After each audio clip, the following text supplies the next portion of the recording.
Police मुख्यालय की press वार्ता में आप सभी का स्वागत है। आज दो महत्वपूर्ण विषय हैं जिन पर आपसे वार्ता करेंगे। सबसे पहले emergency response support system ERSS अर्थात डायल 112 की हाल की उपलब्धियों के बारे में आपको बता दें। 6 जुलाई 2022 को डायल 112 सेवा का प्रारंभ हुआ, जिसको कि माननीय मुख्यमंत्री बिहार के द्वारा इसका लोकार्पण किया। लगातार 112 के वाहनों की लोकेशन कहां पर रहनी चाहिए, किस तरह से उनका रिस्पांस टाइम होना चाहिए, उस पर प्रतिनियुक्त सभी कर्मियों की ट्रेनिंग भी दी गई है और लगातार सॉफ्टवेयर के माध्यम से उनकी ट्रैकिंग भी की जाती है, जिसके फलस्वरूप औसत रिस्पांस टाइम में भी कमी आई है और आम जनता को ज्यादा से ज्यादा लोगों को कम से कम समय में हम लोग सुविधा दे रहे हैं। दिसंबर 2022 में जब पूरी व्यवस्था एक तरह से स्थायी हुई और उसमें जब हम लोगों ने मेजरमेंट किया तो पता चला कि हमारा एक माह में औसत रिस्पांस टाइम था 51 मिनट। एक महीने में जो कॉल दर्ज की गई थी उनकी संख्या थी 26,114 और उसमें से 842 पर हमने डेली इवेंट क्रिएट किया, अर्थात उस पर हमने कार्रवाई की 842 और 51 मिनट हमको समय लगा था औसत। फिर उसके बाद धीरे धीरे हम लोगों ने इसमें सुधार किया, वाहनों की लोकेशन और किस तरह से उसको डिप्लॉय करना, उसके पैटर्न को चेंज किया।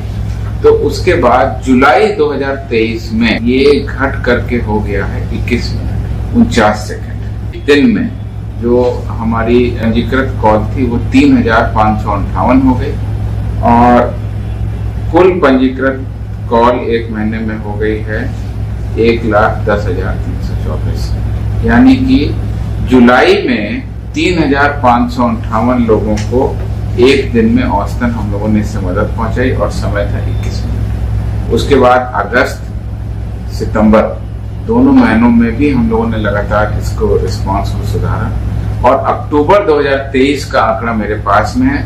ये रिस्पांस टाइम अब 20 मिनट से भी कम 19 मिनट 1 सेकंड पर हो गया।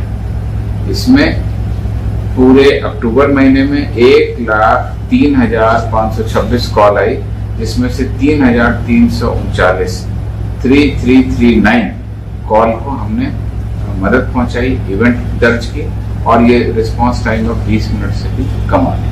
तो मुझे लगता है ये बहुत बड़ी उपलब्धि है और मीडिया के माध्यम से आम जनता से भी अनुरोध है कि डायल 112 सेवा आपातकालीन परिस्थितियों के लिए आम जनता की सुविधा, आम नागरिकों की सुविधा, खासकर महिलाओं और वृद्धजनों की सुरक्षा और सुलभ उनको सहयोग के लिए चालू की गई है।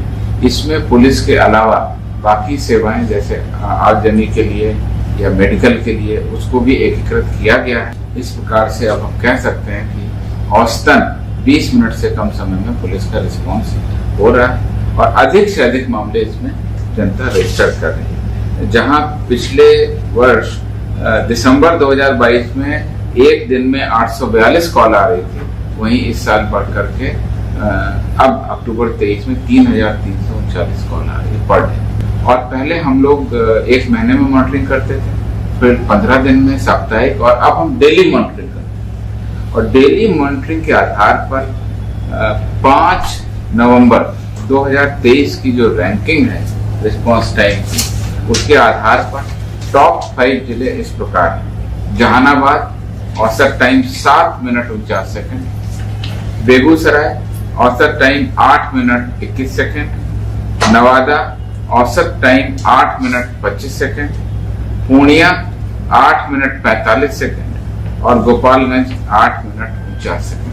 ये टॉप 5 जिले हैं जिसकी 5 नवंबर की रिस्पांस टाइम के आधार पर मॉनिटरिंग, अब हम लोग इसकी डेली मॉनिटरिंग करें और लगातार जहां पर ज्यादा समय लगता है उनको सुधारने का और किन कारणों से वहां कॉल रिसीव नहीं हो रहा है, रिस्पांस नहीं हो रहा है, उनको सुधार करने के लिए, वाहनों को लगातार दुरुस्त रखने के लिए, कर्मियों को लगातार चौकस रखने के लिए निर्देश दिया जाए। जैसा कि आप लोगों को जानकारी है, फेज 2 यानी ERSS परियोजना के द्वितीय चरण हेतु सृजित पदों की संख्या, इसमें कि पुलिस इंस्पेक्टर के करीब 250 पद हैं, पुलिस सब इंस्पेक्टर के करीब 1800 पद हैं और सिपाही के करीब 10,000 पद हैं, हवलदार के करीब 3,000 पद हैं और चालक सिपाही के भी करीब 2000 से अधिक पद हैं।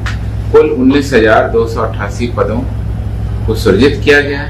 इसमें 884 4 पहिया वाहन और 550 2 पहिया वाहन भी शामिल है। तो इस प्रकार से द्वितीय चरण के भी पूरा होने पर अब आम नागरिकों की सुविधा के लिए ये जो सहूलियत है, हमारी जो सुविधा है, वो ग्रामीण क्षेत्रों में भी